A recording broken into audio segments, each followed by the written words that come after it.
Hey guys, quick update. I got my last orders in, which means that after we get tested one more time and in the clear, I'm heading back home. My unit is getting replaced with another unit, and they're spreading out to other hospitals across the state to help out with the medical teams in treating the coronavirus. I'm very happy. It's been like 3 months and I've been getting homesick. Ironically, I know many of you are getting cabin fever. During my free time, I have this collection here of about 20 short dicks. Wait a minute. 20 Philip K. Dick short stories. There we go.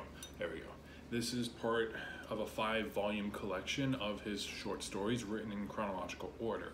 And many of these shorts are in other collections, but I'll give the link to this particular one below if you're interested in buying.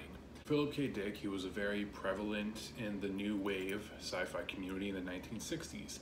These are stories that focus less on hard science or adventure stories of the golden age before, and more about internal conflicts and personal philosophy.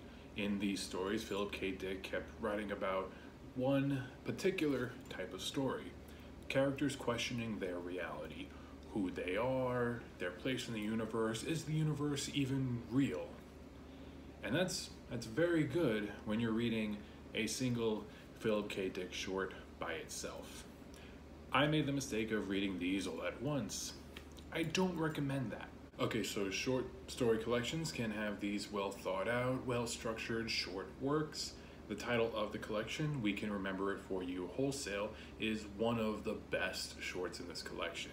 You guys might recognize it more as Total Recall, where the main character wants to fake memories of being a secret agent on Mars, or was he actually one the whole time? Another good one was The War of the Faneuils, which was a comedy story that was absurd, mostly lighthearted, about a race of shape-shifting aliens invading Earth. They can shapeshift into anything, but they are all the same shape, and whatever it is, they are 2.5 feet tall. In the story, they're real estate agents and are completely oblivious to how we can recognize them. Another good one is I Hope I Shall Arrive Soon. That's a story of a man in space trying to relive happy memories, but his childhood guilt prevents him from doing so. These and some other stories in the collection are worth the price, in my opinion. There are other stories that you could tell had good ideas that you wish could have been explored in a full-length novel, though.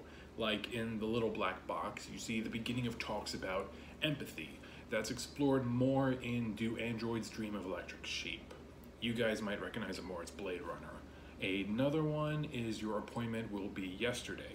That's a short about living backwards in time as a means of living forever.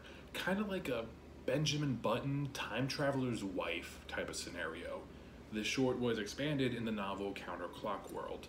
And the stories themselves, I didn't really like, because these were clearly big ideas kind of just thrown up all over the page with not much focus. The other type of stories in this collection, because again, they are placed in the book as chronologically written, and some of these stories were written up real fast to get published in magazines so Dick could get paid. Because of that, some of these stories feel like Dick's on autopilot.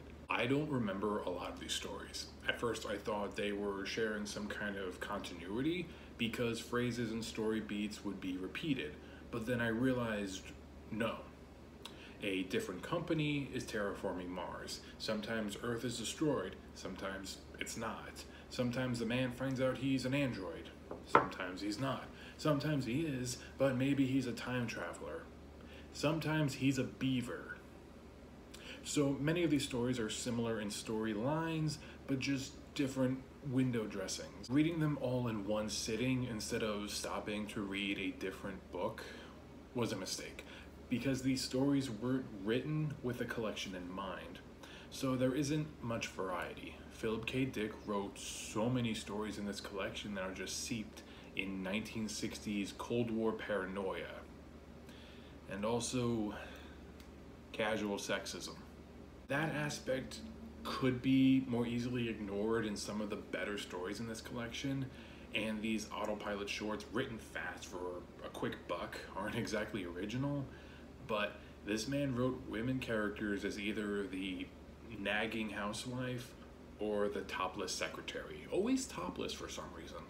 By the time I got to like the third short story with either or of these stereotypes, sometimes both, I'm just like, Dick, they're just boobs, man.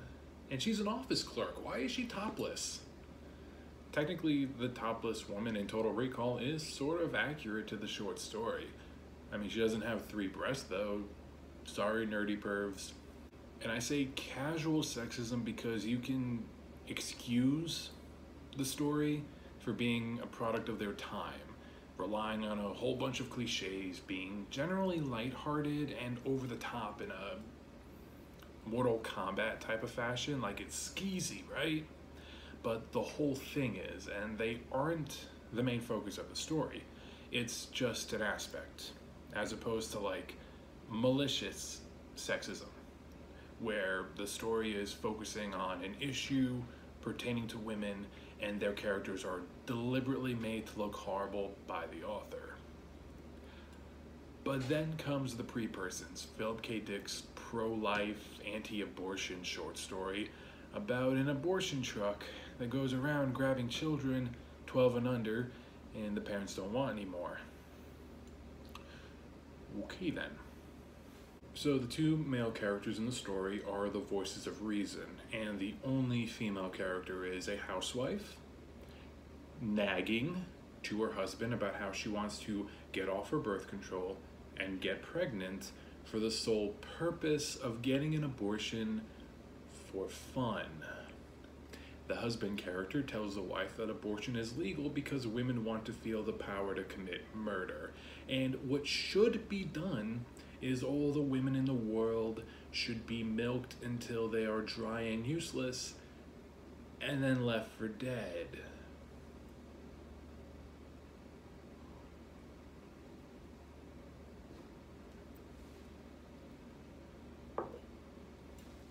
Okay, so in the back of the book are author notes for some of these shorts that Dick wrote before he died. And he was very adamant on the central message of this short. It's what he believed in. So obviously I don't agree with the politics in that story, but if I did, I wouldn't want this story to be my go-to for pro-life literature, mostly because it misses the mark on the topic. Like this is the mark, right? But he hit way past the parking lot, past space and time. The story is like a series of lectures that is just immaturity disguised as intelligent conversation. But at least I remembered it, as opposed to some of the other shorts in this collection. Okay, do I recommend this particular collection of short stories? Not really, no.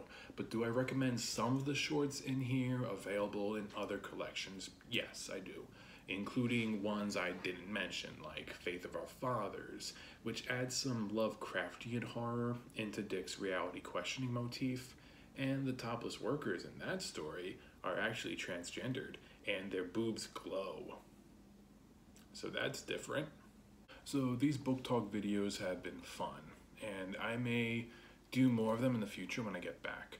And like the ones before, I leave you guys by saying, just because people feel that the virus is not a big deal anymore and my contract is finished does not mean that you shouldn't still wash your hands, have a mask when you're out, practice social distancing, because I don't want to come back here logging you into hospitals, asking the EMT workers how many liters of oxygen you need to assist in your breathing.